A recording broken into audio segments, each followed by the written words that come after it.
Oke anak-anak, kita masuk pada materi berikutnya, yaitu tentang pola dan suku-suku barisan. Ya. Nah ingat, Ibu sudah pernah jelaskan bahwa suku itu disimbolkan dengan huruf U. Kalau suku ke N, tulisannya adalah UN. UN itu suku ke N.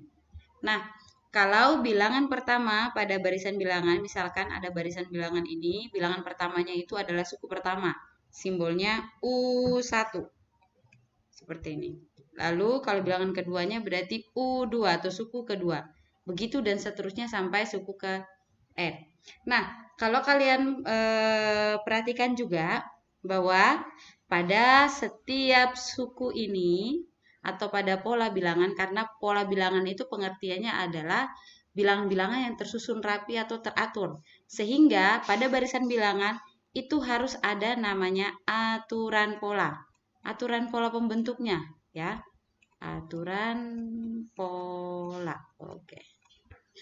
Aturan pola pembentuknya. Contoh seperti barisan bilangan 1, 3, 5, 7, 9. Nah, untuk kita mengetahui aturan polanya, maka kita harus membandingkan atau mencari selisihnya. Dari 1 ke 3. Nah, dari 1 ke 3 ini selisihnya berapa?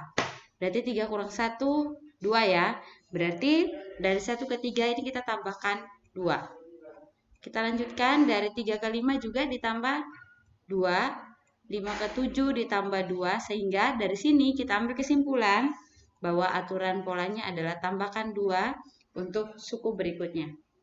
Begitupun misalkan pada barisan bilangan di bawah ini. Ya, bisa kalian cari menggunakan cara selisih, mencari selisih pada bilangan pertama dan kedua atau suku pertama dan suku kedua. Nah, sekarang anak-anak ada beberapa contoh aturan barisan bilangan ya. Yang pertama itu adalah barisan dengan aturan ditambah. Ya, aturan ditambah. Aturan ditambah. Nah, ini adalah bagian yang paling pertama. Barisan dengan aturan ditambah. Nah, pada barisan aturan ditambah itu ada dua jenis anak-anak. Yang pertama itu bertingkat 1, ya. Lalu yang kedua adalah bertingkat 2. Khusus untuk aturan barisan bilangan aturan ditambah ya. Itu ada dua jenis. Yang pertama barisan bertingkat 1 dan barisan bertingkat 2. Nah, seperti apa barisan bertingkat 1? Nah, kalian perhatikan barisan bilangan ini ya, 1, 3, 5, 7, 9. Nah, anak-anak, 1, 3, 5, 7, 9, ini aturan polanya adalah ditambahkan 2 ya. Aturan polanya ditambahkan 2 untuk mencari suku berikutnya. Semuanya ditambahkan dengan bilangan yang sama. Sehingga ini merupakan contoh dari barisan dengan aturan ditambah dan bertingkat 1. Lalu, kita perhatikan untuk barisan bilangan yang kedua ini anak-anak. Tunggu ini Ibu hapus dulu.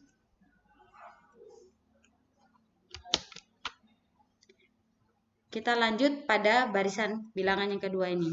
Nah, di sini kalian perhatikan anak-anak. Dari 1 ke 3 ini tambah 2. Lalu dari 3 ke 6 tambah 3. Dari 6 ke 10 ditambah 4. Ini begitu berurutan terus ya. Nanti berikutnya ditambah 5, ditambah 6, ditambah 7, dan seterusnya. Lalu, di bagian bawahnya, dari 2 ke 3 ini ditambah 1. 3 ke 4 ditambah 1. Jadi ini tingkat 1-nya, ini tingkat 2, dan setelah tingkat 2 tidak bisa dilanjutkan lagi anak-anak ya. Karena bilangan yang berurutan atau aturan berurutannya itu sudah sama-sama 1. Ya, yang berbeda itu pada tingkat 1-nya saja. Sehingga ini disebut dengan barisan tingkat 2 atau bertingkat 2. Seperti itu anak-anak. Lalu ada lagi contoh aturan barisan bilangan, yaitu barisan dengan aturan dikali. Selanjutnya aturan dikali ya. Aturan dikali. Oke. Yang berikutnya aturan dikali anak-anak.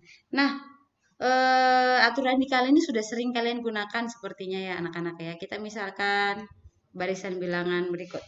Ada 3, 6, 12, dan 24. Misalkan barisan bilangan 3, 6, 12, dan 24. Seperti ini. Nah, tinggal kalian lihat kira-kira dari 3 ke 6 ini dikali berapa.